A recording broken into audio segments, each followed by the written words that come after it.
There are many interesting things on our solar system, and Mars is no exception. The fourth planet from the Sun, Mars is visible to the naked eye. Ever since man has been able to look up and recognize objects in the sky, Mars has been discovered. The ancient Egyptians called the planet the Red One. The Babylonians named it the Death Star. The ancient Greeks were the first to call it a planet or a wandering star. The name Mars was finally given to the planet by the Romans to represent their god of war. It is called the Red Planet because iron oxide covers its surface.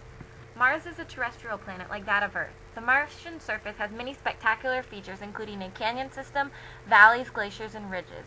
It is also home to Mount Olympus Mons, higher than Earth's highest peak, Mount Everest. In 1964, Earth sent a robotic spacecraft to begin observations of Mars as it flew past the planet. Since then, groups of researchers have claimed that they have found evidence that living things once dwelled on Mars. Aliens, maybe? But the group's interpretation of the evidence has not convinced most scientists. Scientists have observed Mars through telescopes on Earth and in space, which has allowed us to gain knowledge of our neighboring planet. We know Mars travels around the Sun once every 687 Earth days. This is the length of one Martian year.